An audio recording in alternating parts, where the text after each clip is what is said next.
Join us again for The Weakest Link. Goodbye. I have enjoyed being on The Weakest Link today. It was nice to meet the other contestants, it was a lovely atmosphere, and it was good to meet Anne. The highlight of The Weakest Link today has been winning the money. The second was meeting Anne, and the third was the whole day experience.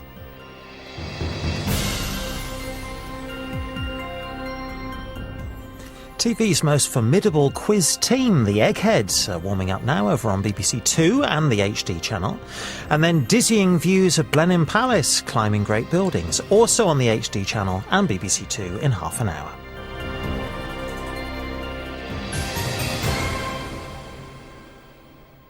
Well, it's good news, mate. Tonight at 9 on BBC One. This is BBC One for the South East. Now the news with George Alagaya and Rob Smith at 6 o'clock. Landing at Heathrow is like landing in the third world. The words of a senior advisor to the Pope. Cardinal Casper is dropped from the papal visit. His staff insist he did not mean to cause offence. Last-minute preparations are underway in Edinburgh, and the controversy has not dented the enthusiasm of the faithful. We love the Pope, you know, because we love what the Pope stands for. Also on tonight's programme, fighting talk from the Home Secretary as she takes on police chiefs who oppose cuts. It's ridiculous to suggest that there are not savings that can be made in policing. And lower budgets do not automatically have to mean lower police numbers. Bankers let the economy slip. You paid the price. An admission from the Bank of England to the unions. A baby called Hope, one of the Chilean miners trapped underground for 40 days, becomes a father. In the southeast today, the mother of 7 who says her council house is too small for them all to live together. And on 11 Plus Day, the policy of super selective grammars comes under the spotlight.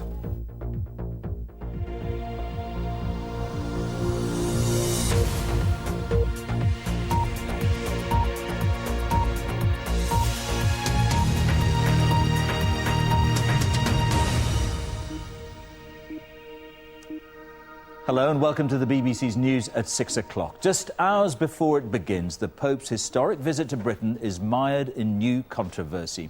One of Pope Benedict's advisers, Cardinal Casper, has given an interview in which he said Britain was aggressively atheistic and compared arriving at Heathrow... Right, James, thank you. And the time is 19 minutes past 6. Our top story tonight. One of the Pope's senior advisers courts controversy after comparing arriving at Heathrow with arriving in a third world country. And I'll be reporting from Cornwall, where NHS now stands for National Health Surfers. South East today at 6:30, keeping away from the chain gang, while Whitstable's being praised for having the highest proportion of independent shops in the country. And just weeks after the horror crash that could have killed him, Mike Conway's looking for the green light to restart racing.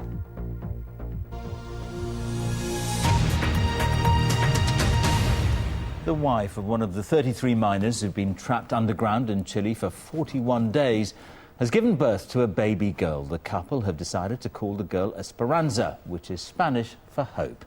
Daniel Burt's report. Rambling and rock climb. Hello. Hi there. Things have been feeling a bit fresher outside today, and through this coming week we'll notice things feeling decisive. With those conditions, it leads to a chilly old night on Friday, a chilly start to Saturday, sunshine around in the south, fewer showers around in the north, and the winds finally ease. All right, Laura, thank you. And a reminder of tonight's main news. On the eve of the Pope's visit to the UK, one of his senior advisers courts controversy after comparing arriving at Heathrow with arriving in a third world country. That's it. Stay with us. It's time to join the BBC's news teams where you are. Goodbye. Welcome to South East Today. I'm Rob Smith. And I'm Polly Evans. Tonight's top stories. The mother of 7 who says she's been forced to split up her family because the council won't give her a big enough house. The younger ones don't understand, and they're saying to the other ones that I'm not their mum, so I think it is like tearing them apart. Super selective grammar schools under scrutiny. Anger as local children miss out in favour of high achievers from elsewhere. We are live as the school's adjudicator meets parents to review 3 Kent schools. Also in tonight's programme, a very independent way of life. Why Whitstable tops the poll for avoiding the clones. Thirsty work, pioneering research into growing potatoes with less water. And just weeks after the horror crash that could have killed him, Mike Conway's looking for the green light to restart racing.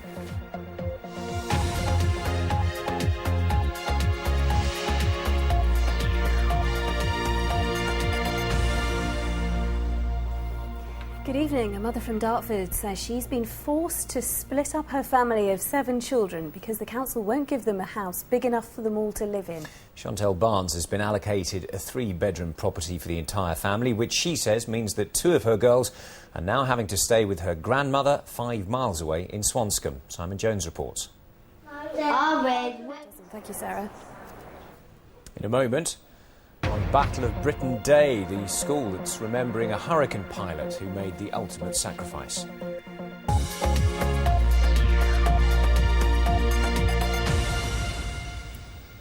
Now, they've been dubbed clone towns, high streets full of chain stores that you can find replicated in hundreds of other towns and cities across the UK. But some places, it seems, are determined to retain their individuality.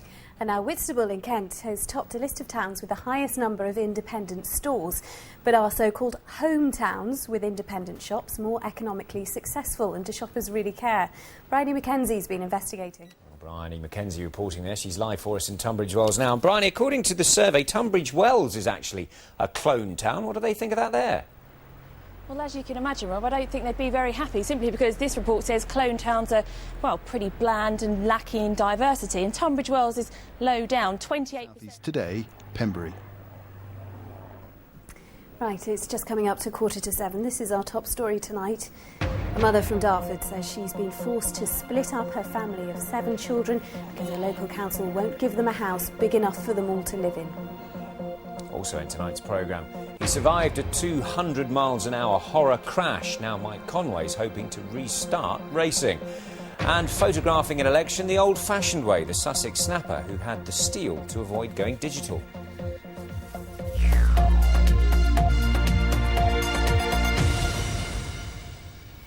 Now, scientists in Kent are carrying out internationally important research to grow staple vegetables.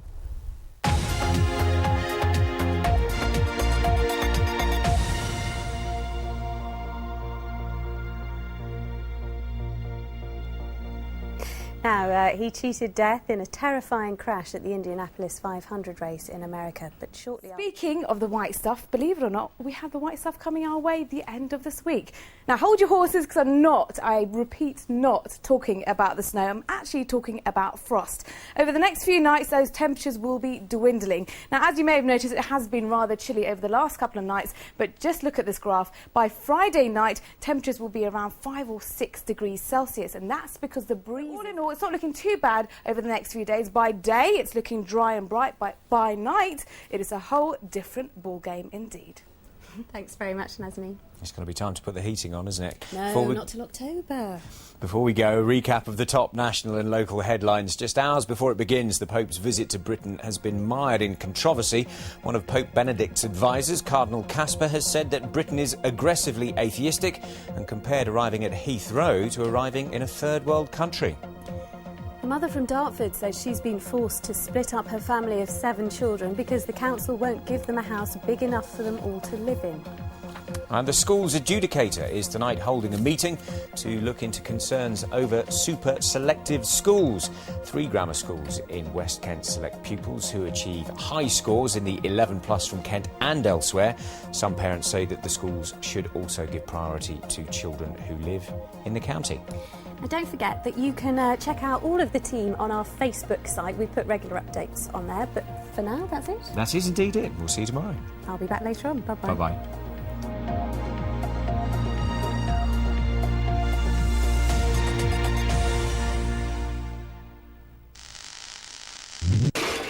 Someone quite interesting in a moment. It's Stephen Fry on The One Show, followed by Bango's The Theory.